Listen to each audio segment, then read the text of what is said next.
സ്വാഭാവിക നർമ്മവും സ്വതസിദ്ധമായ അഭിനയ ശൈലിയും കൊണ്ട് മലയാള സിനിമയിൽ 4.5 പതിറ്റാണ്ടോളം നിറഞ്ഞു നിന്ന സഹൃദയനായ കലാകാരൻ.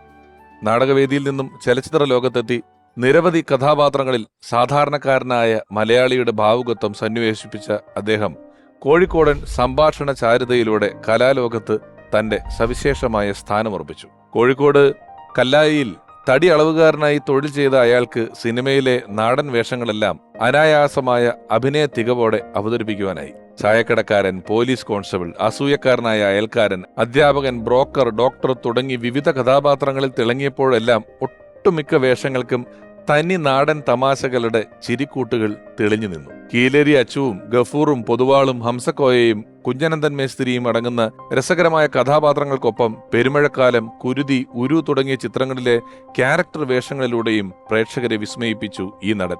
അസാധാരണ മനുഷ്യരോടൊപ്പം ജീവിക്കുവാൻ ഭാഗ്യം കിട്ടിയ ഒരു സാധാരണ മനുഷ്യനാണ് താനെന്ന് വിനയപൂർവ്വം വിശ്വസിച്ച, നാട്യങ്ങളില്ലാത്ത നന്മയിലൂന്നിയ ജീവിതം നയിച്ച ആ കലാകാരൻ അനശ്വരനായി തുടരുന്നു. ഓർമ്മയിലെന്നും മാമുക്കോയ. ഭദ്രേ താപസകന്യ ആശ്രമമേതെന്ന് ചൊല്ലു. അല്ല, നിങ്ങൾ ഇവിടുന്ന് ബെല്ലെടുത്തോണ്ട് പോയോ?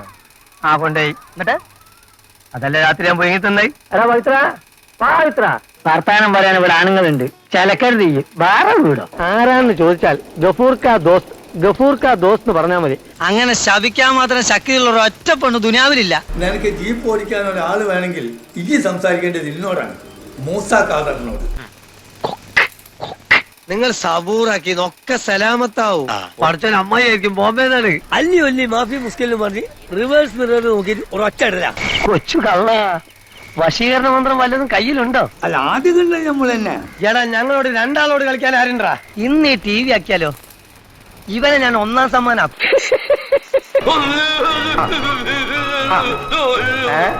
ഇത് മേൽശാന്തി സുബ്രഹ്മണ്യ ശാസ്ത്രികൾ. അസ്സലാമു അലൈക്കും. ഒരുത്തൻ അപകടം പറ്റി ആസ്പത്രി കിടക്കുമ്പോഴല്ല ചെറ്റവർത്താനം പറയല്, മനസ്സിലായോ? വിദ്യാഭ്യാസമുള്ള ഒരുത്തനും നമ്മളെ പാർട്ടിയിലില്ലേ? പതുക്കെ. ഇവരുടെ പേര് ഹംസക്കോയെന്നല്ല, കർത്താന്നാണ്. എന്നെ നോക്കൂ, ഇത് കിട്ടണം. ഒരു സിനിമാ നടൻ പലപ്പോഴും ഡിമാൻഡിങ് ആയിരിക്കുക, അല്ലെങ്കിൽ സിനിമയിൽ അയാളുടെ കരിയർ ഗ്രാഫ് ഉയരുന്നതിനനുസരിച്ച് കൊണ്ട് അയാളുടെ വ്യക്തിജീവിതം, പെരുമാറ്റം, അയാൾ ഉപയോഗിക്കുന്ന വാഹനം, വസ്ത്രധാരണം ഇതൊക്കെ മാറുന്നത് ഞാൻ പലരെയും കണ്ടിട്ടുണ്ട്. മാമുക്കോയൊക്കെ ഞാൻ കാണുന്ന കാലത്ത്, ഞാൻ കാണുമ്പോൾ അദ്ദേഹം വലിയ സ്റ്റാറാണ്, എന്ന് വെച്ചാൽ വലിയ നടനാണ്. അതിനുശേഷം അപ്പോഴും ഇപ്പോഴൊക്കെ ഒരു സാധാരണക്കാരനായി നിലനിൽക്കാൻ അദ്ദേഹം എപ്പോഴും ശ്രമിച്ചിട്ടുണ്ട്. അതിൻ്റെ ഒരു സുഖം എന്തായിരിക്കും? നിങ്ങളൊക്കെ അങ്ങനെ ആണല്ലോ. അല്ല, ഞാനും ശരിക്കും അദ്ദേഹത്തെ ആദ്യം കാണുന്ന ഈ ഭാഗ്യവാൻ എന്നുള്ള സിനിമയാണ്. അതിലാണ് ഞങ്ങൾ ഒന്നിച്ച് അഭിനയിക്കുന്നത്. അപ്പോൾ ഞാനും അദ്ദേഹത്തെ വളരെ ആദരവോടുകൂടി കണ്ടിട്ടുള്ള, സിനിമയിൽ ഒരുപാട് നമ്മളെ അത്ഭുതപ്പെടുത്തി ഒരുപാട് റോളുകളൊക്കെ ചെയ്ത് വലിയ താരമാണെന്ന് അദ്ദേഹം. പക്ഷെ നമ്മളോടൊക്കെ ഒരു വളരെ തുടക്കക്കാരനായ എന്നോടൊക്കെ അന്ന് വളരെ സൗമ്യമായിട്ടും വളരെ പ്രോത്സാഹനം നൽകുന്ന രീതിയിൽ നമ്മൾ ചേർത്ത് പിടിച്ചുകൊണ്ടുള്ള, അതൊരു സാധാരണ മനുഷ്യനാണ്. അതാണ് അദ്ദേഹത്തിൻ്റെ ഏറ്റവും വലിയൊരു പ്രത്യേകതയായിട്ട് എല്ലാവരും അത് പറയുന്ന കാര്യമാണ്. നമുക്ക് കാര്യം അദ്ദേഹം ഒരു ജീവിത അനുഭവങ്ങളുടെ ഒരു കരുത്തിലാണ് അദ്ദേഹത്തിൻ്റെ എല്ലാം ഇങ്ങനെ കരുപ്പിടിപ്പിച്ചെടുത്തിട്ടുള്ളത്. അറിയാമല്ലോ, അദ്ദേഹം ഈ മരത്തിൻ്റെ ഏറ്റവും വലിയ എക്സ്പെർട്ടാണ്. മരത്തിൻ്റെ അളവുകൾ എടുക്കുകയും ഈ കല്ലായി പുഴയിൽ ഇങ്ങനെ വരുന്ന മരങ്ങൾ, അതിൻ്റെ എല്ലാ കാര്യങ്ങളും മരത്തിൻ്റെ കൃത്യമായ മർമ്മമറിയുന്ന ആ മനുഷ്യനാണ്. നർമ്മത്തിൻ്റെ മർമ്മമറിയുന്ന ഒരു ശരിക്കും നമ്മളെ മലയാള സിനിമയിലെ ഏറ്റവും മികച്ച നടന്മാരിൽ ഒരാളാണ് മാമുക്കോയ. അതും ഞാൻ കേട്ടിട്ടുള്ളത്, അദ്ദേഹം ഈ കല്ലായിപ്പുഴയിൽ വരുന്നു, തടിയുടെ അളവെടുക്കുന്ന ജോലി എന്നൊക്കെ പറയുന്നുണ്ടല്ലോ. അപ്പം നമുക്ക് വലിയ വ്യത്യാസം തോന്നുന്ന 2 എക്സ്ട്രീം എന്ന് പറയുന്നത്, ആ കാലഘട്ടത്തിലെ മികച്ച എഴുത്തുകാരും സാഹിത്യകാരും സിനിമാക്കാരും ഒക്കെ ആയിട്ട് അദ്ദേഹത്തിനുണ്ടായിരുന്നൊരു ബന്ധം വലിയ അത്ഭുതമാണ്. അല്ല, അതിലേക്ക് വരാം.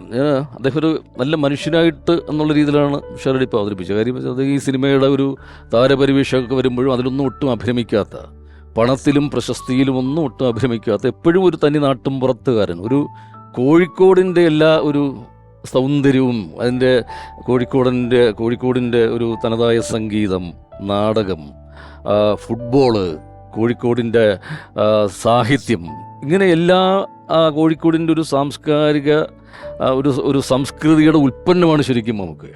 അദ്ദേഹം കോഴിക്കോട് ഒരുപാട് നാടക പ്രവർത്തനങ്ങൾ നടത്തിയിരുന്നു. ഈ പറഞ്ഞതുപോലെ മഹാരഥന്മാരായ ഒരുപാട് മനുഷ്യർ. ഇപ്പോൾ വൈക്കം മുഹമ്മദ് ബഷീർ എന്നൊക്കെ പറയുന്ന മലയാളത്തിൻ്റെ സുൽത്താൻ, അദ്ദേഹത്തിന്റെ സുൽത്താന്റെ ഏറ്റവും അടുത്ത ഒരു സൗഹൃദവും അദ്ദേഹത്തിന്റെ ഒരു സന്തത സഹചാരിയുമായിട്ടൊരു കാലത്ത്. അപ്പോൾ വൈക്കം മുഹമ്മദ് ബഷീർ എന്ന് പറഞ്ഞ ഒരു വലിയൊരു സർവകലാശാലയാണ്. അപ്പം അദ്ദേഹത്തിൻ്റെ കൂടെയുള്ള ഒരു പരിചയം, ലോകം മുഴുവൻ സഞ്ചരിച്ച് നേടിയ അറിവുകളിങ്ങനെ ഹൃദയത്തിൽ, ലോകത്തിൻ്റെ ഭൂപടം തന്നെ ഹൃദയത്തിൽ സൂക്ഷിക്കുന്ന SK പൊറ്റക്കാട്, അദ്ദേഹം നമ്മുടെ ഏറ്റവും വലിയ സഞ്ചാര സാഹിത്യൻ, അദ്ദേഹത്തിൻ്റെ ആയിട്ടുള്ളൊരു വലിയ ബന്ധം. അതുപോലെ ബാബുരാജ്, പിന്നെ നമ്മുടെ ഏറ്റവും വലിയ സംഗീതജ്ഞൻ, പിന്നെ കോഴിക്കോട് അബ്ദുൽ ഖാദർ, ഇവരൊക്കെ ആയിട്ടുള്ള ബന്ധം, നാടക പ്രവർത്തനങ്ങൾ. അതാണ് അത് എന്തോ ഒരു ക്വാളിറ്റി ഇല്ലാതെ ഇവരൊക്കെ ഒരാളെ കൂട്ടത്തിൽ കൂട്ടില്ലല്ലോ. അതെ. അപ്പോൾ ഒരു ഔപചാരികമായ വലിയ വിദ്യാഭ്യാസമൊന്നും അദ്ദേഹത്തിന് ഇല്ലെങ്കിൽ പോലും ഇവരുമായിട്ടുള്ളൊരു സഹവാസത്തിലൂടെ അദ്ദേഹം നേടിയെടുത്തൊരു വലിയ ലോകത്തെക്കുറിച്ചുള്ളൊരു വലിയ വീക്ഷണം.